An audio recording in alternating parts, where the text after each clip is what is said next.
Que Dios los continúe bendiciendo en esta mañana. Como siempre, insisto una vez más, voy a insistir. A veces insistimos cuando no se ponen en práctica por nuestro propio bien. Sería bueno si tenemos una libreta, una hoja o algo para anotar los pasajes y luego poder ver comprobada en la palabra que las cosas que hablamos no son de nosotros mismos, sino que es la doctrina de la palabra. La palabra no nos salva, pero nos muestra cuál es el camino, nos muestra quién es la puerta, quién es el camino, que es Jesucristo. ¿Ah? Esa es la puerta y ese es el camino. No es que el camino es guardar determinadas metas y hacer determinadas cosas. Y a veces nosotros hacemos las cosas con buena intención, pero no nos salen porque somos nosotros que estamos haciendo las cosas. Yo me gusta bastante mirar las estadísticas del trabajo que hago referido a la iglesia, y el canal que tenemos en YouTube arrancó en el 2012 y hoy tiene 1.270 seguidores. Pero el canal que hace 20 días arrancamos en TikTok, que es otra plataforma que permite predicaciones de hasta 10 minutos, alabanza o lo que sea, tiene casi 35.000 personas, 33.900 ahora de mañana, hoy. Todos los días aumenta cerca de 2.000 personas, más de 17 millones de visualizaciones al día de hoy. Y hay cosas, como dice el apóstol Pablo, dice, unos predican a Cristo por ganancia personal, otros predican a Cristo por vanagloria, dice, pero por lo que sea, dice, me gozo que Cristo es predicado. No todos predican genuinamente o como se debiera en un reconocimiento al sacrificio que Jesucristo hizo, porque sin ese sacrificio nadie tendría acceso a la salvación. La única manera de alcanzar la salvación, hermano, es a través de la fe, y no cualquier fe, sino la fe puesta en Jesucristo como autor y consumador de la salvación. Todo el resto de las cosas, hermano, puede ser santa, puede ser justa, puede ser buena, puede ser cosas útiles para nuestro día en día, hermano, pero la única manera de alcanzar la salvación es a través del sacrificio de Jesucristo. Una de las cosas que a las personas por ahí les llama la atención y lo comparten es cuando se le hace una pregunta y uno cree conocer la respuesta, pero en realidad no la sabe. Alguno hasta se enoja porque dice, no me vas a decir a mí que esto no es así. He interactuado en el correo de la semana con un químico de Barcelona, con gente de todos lados. ¿Dónde queda la iglesia? Me quiero ir a conectar con ustedes. Estamos muy lejos, me dice el químico de Barcelona, ¿no? Pero así, a través de cosas que por ahí no es el mensaje de salvación, pero que uno tiene la posibilidad de hacerle una pregunta y que esa persona quede enganchada y después mire la predicación atrás. Capaz que alguien pasa y escucha una alabanza y entra porque dice, me gustó la canción. Cualquiera que sea el motivo, Lidia porque había ido allí al lugar de la oración, no sabemos, hermano, pero Dios, hermano, usó de aquel encuentro porque Él había programado las coordenadas, había programado un tiempo y un lugar, dice la palabra, porque hay un tiempo y un lugar, hermano. Esto no es cuestión de decir, y si no voy por el lugar correcto, el Señor, hermano, preparó un tiempo y un lugar para revelarse a aquellos que son escogidos suyos. No le quepa duda, hermano, de que esto es así. Yo voy a arrancar con una pregunta, no le pido que me la responda porque seguramente todos me la van a responder mal. ¿Quién escribió la epístola a los romanos? ¿Está? ¿Qué diríamos todos? El apóstol Pablo. No. Dice, si usted lee Romanos 16, 22, cuando manda los saludos, dice, yo Tercio, que escribí la epístola, dice, os saludo también. Por supuesto, hermano, que la inspiración era de Dios y el que dictó la carta fue el apóstol Pablo. Pero a veces hay pequeñas cosas que por ahí nosotros creemos saber, es nada va a afectar la salvación, hermano, porque la salvación, como yo decía, lo importante es tener los ojos fijados en Jesucristo. Ahora, ¿por qué mencioné los romanos? Porque vamos a estudiar, yo lo invito a que abra Romanos capítulo 3. Y vamos a ver algún otro versículo aislado también de Romanos.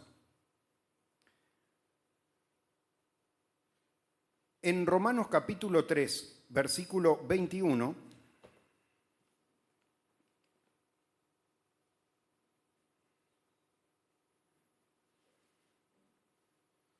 habla acerca de, ¿cuál es el título? La justicia, 3:21. La justicia es por medio de la fe. La justicia es por medio de la fe. Hermano, recuerde que cuando el apóstol Pablo escribe esta carta, humanamente había intentado ir a Roma a predicar. Y a pesar, hermano, de que seguramente no hubo otro predicador del Antiguo Testamento que haya recorrido los kilómetros que recorrió el apóstol Pablo en sus viajes misioneros de ida, de vuelta a distintas regiones, nos menciona España, Italia, Macedonia, Asia, etcétera, etcétera. Hermano, recorrió gran parte del mundo antiguo, sin embargo había sido impedido hasta el último momento de ir a Roma, y por eso es que envía esta carta por medio de la diaconisa Febe. Eso está en el capítulo 16, usted puede leer todas estas cosas, ¿no? Y les escribe y se tenía la gran necesidad de escribirles a ustedes y quiere manifestar de alguna manera cuál es la posición de 2 o 3 grupos de creyentes que se reunían en las iglesias. ¿Por qué digo 2 o 3 grupos? Porque por un lado estaban los judíos, los que por ascendencia eran hijos, eran descendientes de la tribu de Israel y habían practicado el judaísmo, y un día estos judíos habían conocido a Jesucristo como el Mesías anunciado en la ley y en los profetas, en lo que hoy nosotros conocemos con el Antiguo Testamento. Había otro grupo, hermano, que eran los gentiles. Los gentiles eran todo aquel que no era judío. Nosotros, hermano, no existía Uruguay en ese momento, pero nosotros somos gentiles, no somos judíos. Y después estaban los prosélitos, que eran aquellos que se habían convertido al judaísmo sin serlo. Bueno, él quiere manifestarle a cada uno de que hay un plan de salvación en común para todos. Ahora, mucha gente, equivocadamente, porque no escudriñan a fondo las Escrituras y no abren su corazón y no piden en oración que el Señor esté resplandeciendo en su vida para poder entender estas verdades.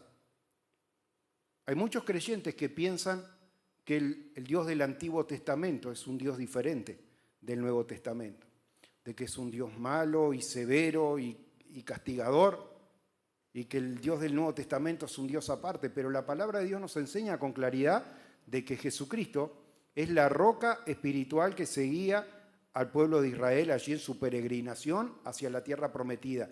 El apóstol Pedro enseña en otro pasaje acerca de la preexistencia de Cristo. El apóstol Juan dice, en el principio era el verbo y el verbo era con Dios. Existe, hermano, antes de que las cosas existieran, dice, y sin él nada de lo que fue creado, los cielos, la tierra, la luna, las estrellas, todas las cosas que existen, hermano, fueron creadas por medio de él y para él a través de la palabra. Entonces, hermano, primer desconocimiento que tienen las personas. Ahora, también la mayoría piensa que la gente en el Antiguo Testamento era salva por guardar los mandamientos y otra serie de preceptos, estatutos, ordenanzas, como se le llaman, que había de toda índole. Era una nación que había surgido, eran esclavos en Egipto. Cuando llegó era una familia grande, 70 personas. Cuando salen, 430 años después, era 600.000 hombres sin contar mujeres y niños. Y ahí Dios le revela una serie de leyes de toda índole. Había leyes sanitarias, como nosotros ahora en época de que hubo una pandemia y nos dijeron, bueno, usen tapaboca, hagan esto, aquello. Había leyes que eran de índole sanitario.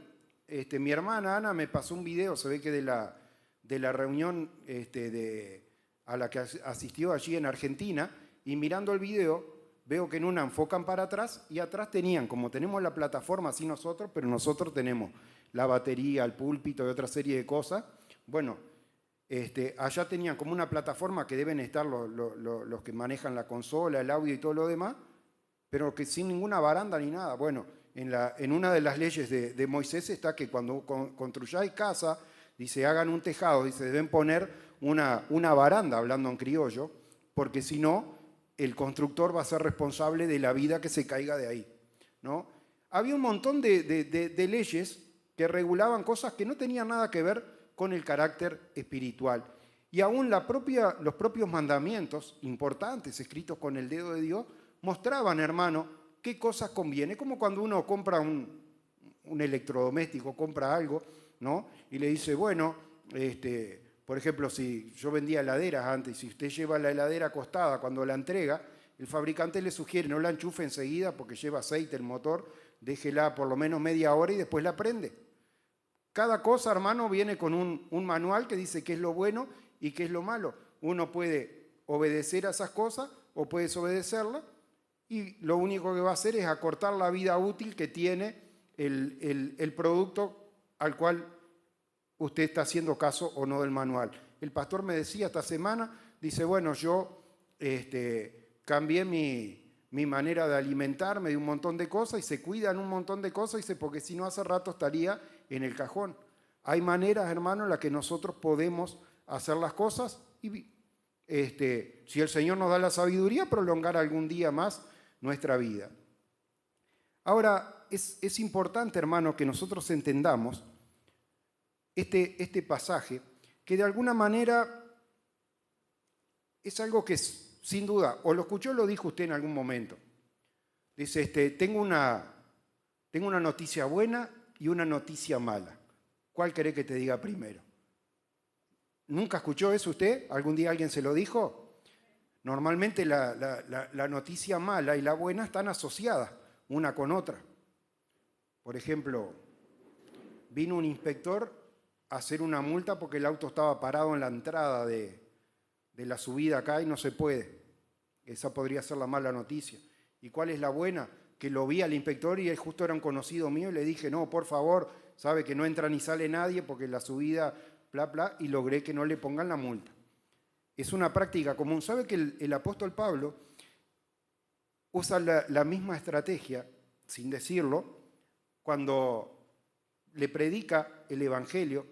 Un Evangelio que ya había sido anunciado, ya había una iglesia constituida, la iglesia estaba en casa de Priscila y Aquila, como usted puede leer, ¿no? Y por eso lo saluda a cada uno por nombre. Había hermanos convertidos, había parientes del propio apóstol Pablo allí reunidos, y etcétera, etcétera, y saluden a saludad al otro, saludan acá, de este lado, de los que estamos escribiendo la carta, porque estaba hospedado en una casa, lo saluda tal, lo saludan mis parientes, y menciona 3, etcétera, etcétera. La hermana Febe va a llevar la carta, Tercio es el que la escribe, etcétera, etcétera. Ahora, como yo le decía, el apóstol Pablo usa esta misma estrategia para revelar el Evangelio. Porque podría haber revelado el Evangelio, porque Evangelio es buena noticia, diciéndole, tengo una buena noticia, Jesucristo vino, ofrendó su vida por nosotros. Pero él arranca por la mala noticia. Dice, porque la ira de Dios se revela desde el cielo contra toda impiedad e injusticia de los hombres que detienen la obediencia y la voluntad de Dios. ¿Con qué arranca, hermano, exponiendo el Evangelio? Arranca con la mala noticia. La ira de Dios se revela desde el cielo contra toda impiedad y toda injusticia de los hombres.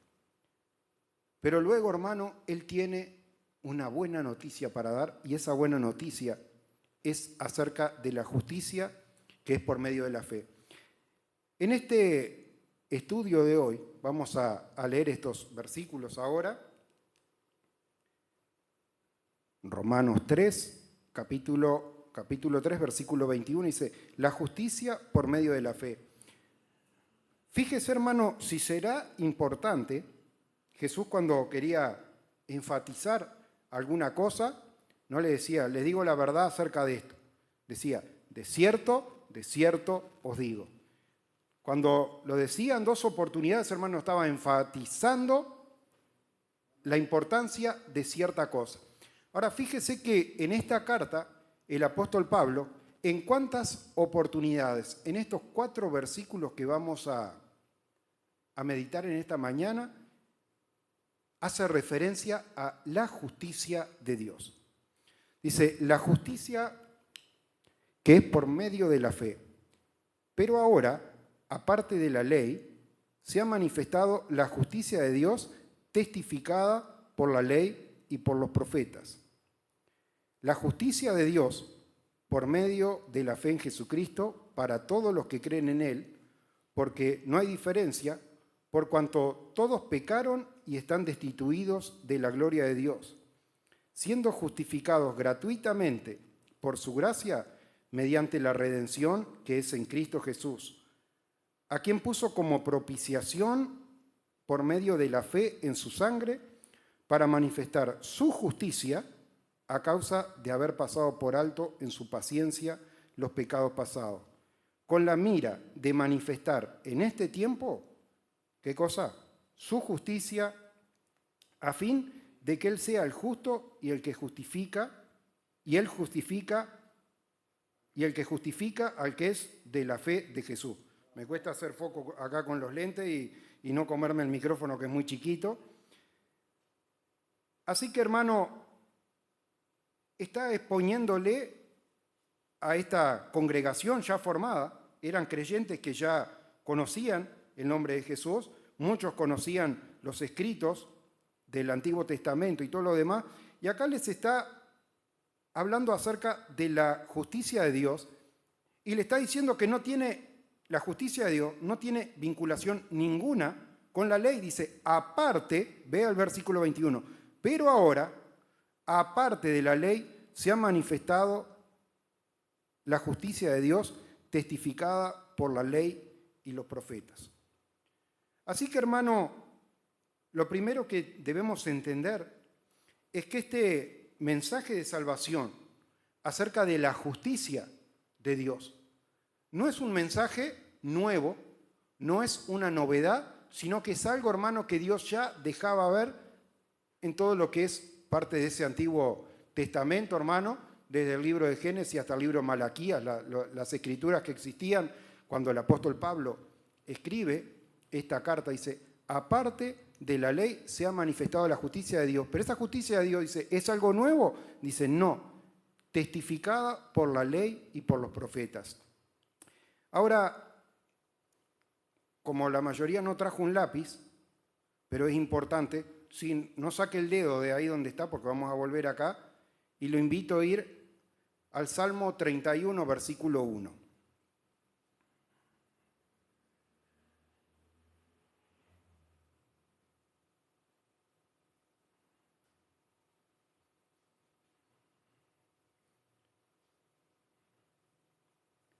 No sé si encontró Salmo 31. Salmos 31. Solo un versículo vamos a leer, pero yo quiero que usted, hermano, preste atención a estas cosas. Veníamos hablando, dice, aparte de la ley se ha manifestado la justicia de Dios. Una justicia de Dios, dice, testificada en la ley y en los profetas. Ahora, es sorprendente cómo el Espíritu de Dios le revelaba cosas acerca de lo que Dios haría en el futuro a David. Cuando uno estudia los salmos de David, porque hay salmos que no son de David, pero uno estudia los salmos de David, lee la escritura en Hechos de los Apóstoles en el día de Pentecostés y puede ver reflejadas escritos que proféticamente David había anunciado. Cuando hace referencia, dice, no dejarás que el cuerpo de tu santo vea corrupción, etcétera, etcétera. Dice, de él habló proféticamente, dice Pedro, puesto en pie, lleno del Espíritu Santo, Dios le hizo entender una escritura que tal vez la sabía de memoria. Los salmos se hicieron para cantar, capaz que era una canción y la sabían cantar en aquellos días. Pero ahí él entendió el significado de la letra y se puso en pie y dio testimonio acerca de esto. Ahora, no me pregunte a mí cuánto entendía David de lo que profetizaba, porque no lo sé. Pero yo le invito a que usted lea el versículo 1 del Salmo 31. Dice, declaración de confianza, Salmo de David. En ti, oh Jehová, he confiado, no sea yo confundido jamás. Líbrame. ¿Cómo? ¿Estamos leyendo? Líbrame en tu justicia, dice la palabra. Líbrame en tu justicia. Hermano, uno esperaría, dice, líbrame en tu misericordia, líbrame por alguna otra cosa, pero dice, he confiado en ti, Señor, líbrame en tu justicia. Muchas veces, hermano, nosotros, los creyentes, tenemos nuestra propia manera de pensar cómo deben ocurrir las cosas.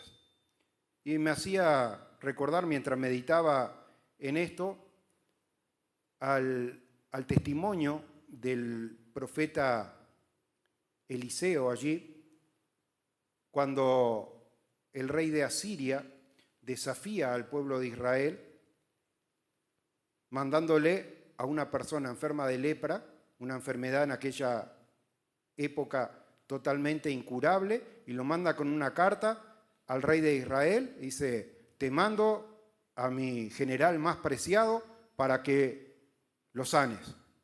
Y el rey de Israel, cuando vio esto, rompió su vestidura. Segunda de Reyes, capítulo 5, estaba sumamente afligido. Dice, mire cómo está buscando la oportunidad, está buscando un motivo para venir y hacer guerra contra nosotros. Pero cuando el profeta de Dios se enteró, dice, ¿por qué has rasgado tu vestido? Mándamelo a mí.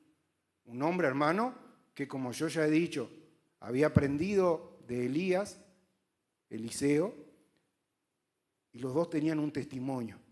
¿Cuál era el testimonio? Vive Jehová, en cuya presencia estoy.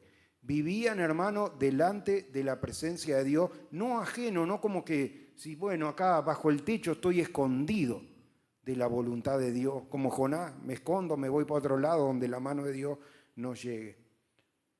Elías, Eliseo, vivían en la presencia de Dios. Y por eso, hermano, podían llamar a las cosas que no son como si fueran. Y este hombre vino preparado a retribuir su sanidad si la alcanzaba, con un montón de 70.000 piezas de plata, creo que eran, y vestidos y un montón de cosas. Y seguramente esperaba una gran ceremonia, como cuando viene algún dignatario en nuestros días y espera ser bien recibido, pero lejos de eso, el profeta ni siquiera salió, mandó a su siervo y se manda a decir el profeta que vayas y te laves 7 veces. Y ahí salió enojadísimo. Dice, ¿acaso en Asiria no tenemos ríos más limpios como el Farfar y no me acuerdo el otro?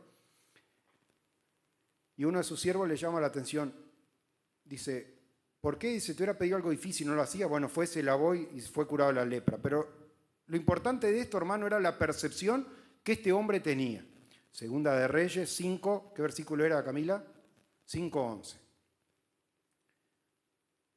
Yo pensé, dice, que saldría, invocaría el nombre de su Dios, pondría su mano en la afección. Fíjese, hermano, la manera de pensar de este hombre. ¿Sabe qué? Este hombre piensa como piensan la mayoría de los creyentes que no han sido alumbrados con la total intensidad del mensaje de la justicia de Dios, con la fe puesta en Jesucristo como autor y consumador de la salvación. Piensan, dice, yo creía que haciendo esto y haciendo lo otro, que que haciendo algún ritual, que obedeciendo determinada cosa, que haciendo esto o aquello. Pero hermano, el reino de los cielos funciona diferente de las cosas terrenales. Dice la Escritura, como los cielos son más altos que la tierra, así mis pensamientos y mis caminos son más altos. ¿Qué pensaría usted, hermano, si una persona culpable, usted encuentra a alguien que le entra acá en el patio de su casa y le está robando determinada cosa de ahí, usted dejó la moto, viene, le roba la moto, usted llama al 911, viene la policía, lo agarran y el juez, en vez de condenarlo, lo libera, sabiendo, están todas las pruebas, usted hasta le sacó una foto, la policía lo agarró cinchando la moto suya. ¿Usted pensaría que ese juez es justo? Sin duda que no. Pero hermano, lo que el apóstol Pablo quiere que nosotros entendamos es que el reino de los cielos funciona diferente y que no es la justicia del hombre, sino la justicia de Dios, hermano, la que limpia nuestras vidas. Porque haciendo este paralelismo en el ejemplo que yo le daba, Dios, hermano, nos declara justos siendo culpables. Si usted lee la buena noticia, lee el Evangelio, la buena noticia es que siendo culpable, estando destituido de la gloria de Dios, ¿no? Dice acá en los primeros versículos de Romano, ¿no? Acá mismo, no hay justo, dice en la misma hoja que estamos, ¿no? Versículo 9, no hay justo. ¿Qué pues? ¿Somos mejores que ellos? En ninguna manera, pues ya hemos acusado a judíos y a gentiles que todos están bajo pecado, como está escrito. No hay justo ni aún uno, no hay quien entienda, no hay quien busque a Dios, todos se desviaron a uno, se hicieron inútiles, no hay quien haga lo bueno, no hay ni siquiera uno. ¿Cuántos justos hay? No hay justo ni aún uno, dice. En su propia justicia, hermano, somos totalmente falibles. Cometemos errores una y otra vez, hermano, y si venimos acá y no tenemos que arrepentirnos de nada, hermano, o estamos con amnesia, o algo está pasando. Porque sin duda, hermano, todos ofendemos de diferente manera en el hablar, tal vez hasta una mirada, un gesto. No precisamos, hermanos, siguiendo el ejemplo ir al patio de la hermana ahí, llevarle la moto que tiene en el patio. No hay justo. Pero Dios, hermano, vino a establecer no la justicia nuestra, no nuestras obras, sino su justicia. ¿Cómo funciona esa justicia? Lo enseña acá la palabra. La justicia funciona mediante Jesucristo, que Él vino, vivió una vida de rectitud y ofrendó su vida, hermano. Él padeció por nosotros. Es el eje, hermano, de lo que iba leyendo allí el hombre el etíope que había venido a adorar a Jerusalén y se iba leyendo el libro profético. Dice, Él herido fue por nuestras rebeliones, molido por nuestros pecados. Lo que nosotros merecíamos por nuestras rebeliones, por nuestros pecados, todo sobrecayó sobre la vida de Jesucristo. Y así, hermano, Él vino a establecer su justicia. Una justicia que no está basada en la obediencia a ningún precepto, hermano, más allá de que la ley es santa, es justa y es buena, sino puesto los ojos en Jesús. Cuando los ojos se sacan de Jesús, como Pedro, nos hundimos. Cuando los ojos están puestos en mi justicia, en lo que yo puedo hacer, siempre, hermano, me voy a quedar corto y nadie va a poder alcanzar, hermano, la salvación por mérito propio, por decir, Señor, acá tengo una lista de todo lo que yo he hecho o he dejado de hacer. Porque, hermano, en el libro de la vida está escrito el nombre de aquellos que tienen la fe puesta en Jesucristo. No una fe puesta en cualquier cosa, hay gente que tiene fe puesta en determinada cosa. Hasta Moisés le pasó en un momento, tuvo la fe puesta en la vara. Dios le dijo, estaban en un lugar que no había agua y Dios le dijo, háblale a la roca. Y estaba todo el pueblo allá recontra molesto, un pueblo bastante arrebatado que le costaba poco para agarrar las piedras y apedrear a una persona. Y en esa situación, Moisés dice, ¿qué hago ahora? Y Dios le había dicho, háblale a la roca. Y si le hablo y no sale agua, y agarró la vara con la que Dios había hecho tantos prodigios y cosas en Egipto, pero esas cosas porque Dios le había dicho, echa tu vara al suelo y se convirtió en una culebra, extiende tu mano y el mar se abrió, pero ahora no le dijo golpea la roca, le dijo, háblale a la roca. Hermano, lo que el Señor nos enseña, debemos aceptarlo como está, no es para que nosotros pensemos o queramos hacer otra cosa diferente, como Naamán dice, háblale a la roca. Y no le dio la gloria a Dios. Hermano, debemos aprender. Salió agua de la roca, pero el resultado no fue el mismo, porque no pudo alcanzar la promesa de entrar a la tierra prometida. Hermano, debemos entender de que todas las cosas que fueron escritas en el Antiguo Testamento y aún en el Nuevo Testamento, porque hermano, hay distintos niveles de luz, de resplandor de esa gloria de Dios. La gloria de Dios es una misma, pero a veces nuestra vista, como lo estudiamos en la reunión pasada, está nublada, a veces hay un velo que no nos permite ver en su totalidad la gloria de Dios. Yo creo que de alguna manera, hermano, es lo que el apóstol Pablo está tratando de mostrarles acá, mostrarle la situación tan apremiante y desesperanzada en la que podría estar cualquier persona, sea judío, sea gentil o sea lo que sea, si no fuese por esa justicia de Dios revelada a través de la vida de Jesucristo. Y de alguna manera presentándole esta verdad, esta mala noticia acerca de la ira de Dios, es que Él tiene la oportunidad de darle la buena noticia. Dice, pero ahora quédese tranquilo. Cuando aprendemos, hermano, a confiar en esa justicia, nosotros podemos vivir confiados en la salvación de Dios, no solamente el domingo a las 10 de la mañana, cuando estamos reunidos acá.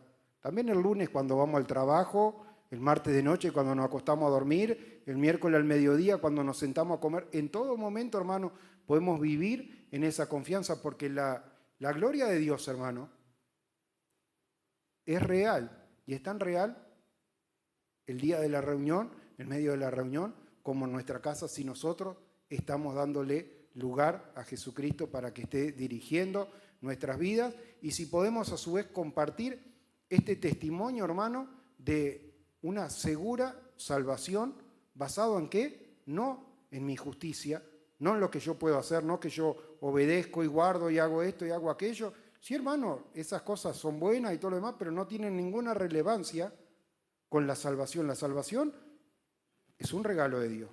Es un regalo de Dios a través de la justicia de Dios y la justicia de Dios se manifiesta en esa fe cierta en Jesucristo porque Él pagó por nosotros. No sé, hermano, si le ha quedado claro. Yo le invito a que siga estudiando. Lea ahora